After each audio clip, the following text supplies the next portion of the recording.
अस्सलाम वालेकुम। हम फिर से हाजिर हैं चैप्टर नंबर 2 न्यूमेरिकल नंबर 4 के। तो देखते हैं क्या कह रहा है numerical number 4। Stock A has a beta of 1.2 and stock B has a beta of 1.5।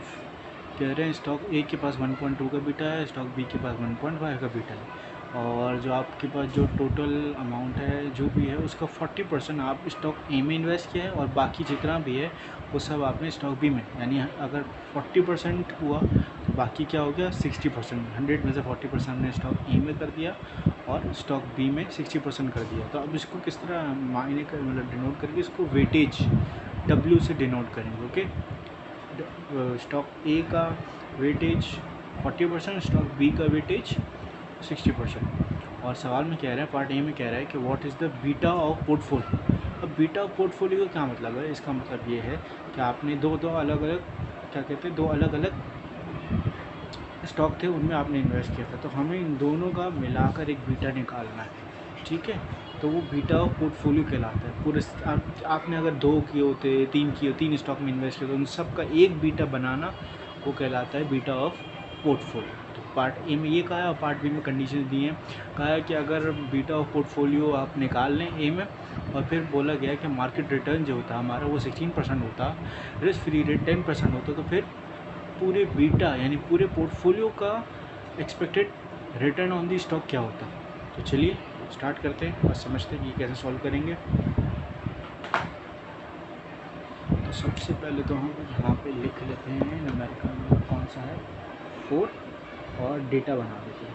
Data में वो कहा गया था क्या था, beta of A, B A लिखेंगे, beta of stock A 1.2, beta of stock B 1.5, और वेटेज ऑफ स्टॉक ए था 40%, और जो बाकी जितना था वेटेज ऑफ स्टॉक बी है वो हो जाएगा 60%। तो पार्ट ए में हमें कहा है कि beta of portfolio find out करें, और पार्ट बी में हमें कहा है कि expected return on the stock जो है वो पोर्टफोलियो का निकालें, पूरे पोर्टफोलियो का। ओके, तो सबसे पहले पार्ट ए का सॉल्यूशन करते हैं। और पार्ट ए में अब फॉर्मूला क्या होगा पूरे पोर्टफोलियो का? पूरे पोर्टफोलियो का बीटा निकालने का फॉर्मूला होगा weightage of stock A multiply by beta of stock A plus weightage of stock B multiply by beta of stock B. Okay, तो वेटेज ऑफ स्टॉक ए हमारा है 40%, सही। बीटा ऑफ स्टॉक ए कितना है हमारे पास 1.2, प्लस वेटेज ऑफ बी कितना हो गया, ये हो गया 60% multiply by beta of B हमारे पास हो गया 1.5। इस 40% को 60% को से हम परसेंटेज हटाएंगे तो ये हो जाएगा 0.40 मल्टीप्लाई बाय 1.2 इस ब्रैकेट में, प्लस ये हो जाएगा 0.60 मल्टीप्लाई बाय 1.5। तो देख लेते हैं क्या आंसर आता है हमारा। 0.40 मल्टीप्लाई बाय 1.2 आता है हमारे पास 0.48 प्लस और 0.60 मल्टीप्लाई बाय 1.5, तो ये आ जाता है हमारे पास 0.9 प्लस 0.48, तो हमारा आंसर आता है 1.38। तो क्या हुआ, पूरे बीटा का पोर्टफोलियो क्या हो जाएगा 1.38। ठीक है, ये हो गया हमारा पार्ट ए का सॉल्यूशन। अब पार्ट बी करते हैं। चलिए अब पार्ट बी शुरू करते हैं। ओके, पार्ट बी के लिए हमें क्या मालूम करना है, एक्सपेक्टेड रिटर्न ऑफ पोर्टफोलियो। ठीक है, यानी दोनों स्टॉक का एक्सपेक्टेड रिटर्न निकालना है।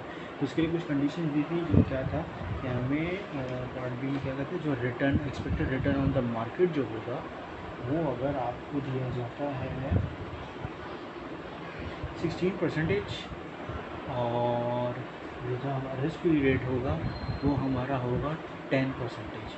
तो पूरे पोर्टफोलियो का हमारे पास क्या expected return on the stock निकल कर रहा है, expected return on the portfolio. Okay, तो फॉर्मूला वही रहेगा, रिस्क फ्री रेट प्लस यानी जो कैपेम फॉर्मूला था।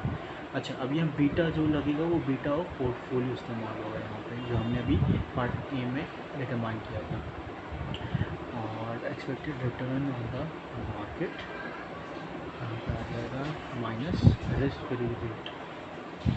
फॉर्मूले में चीज़ें पुट करते हैं। रिस्क फ्री रेट हमारा था 10% plus beta of portfolio 1.38, expected return on the market 16% minus risk free rate 10%। तो 10 प्लस 1.38 ये हो जाएगा 16 में से 10 माइनस हुआ 6 बचा 6%। अब 1.38 को हम मल्टीप्लाई करेंगे 6 से तो हमारे पास आंसर आता है 8.28। तो 10 प्लस 8.28 तो 10 प्लस 8.28 हो जाएगा 18.28%। ठीक है, तो पूरे पोर्टफोलियो का expected return on the stock यानी दोनों स्टॉक का एक्सपेक्टेड रिटर्न आ गया 18.28%। यहाँ पे हमारा सॉल्यूशन हो गया न्यूमेरिकल नंबर 4 का। Thank you.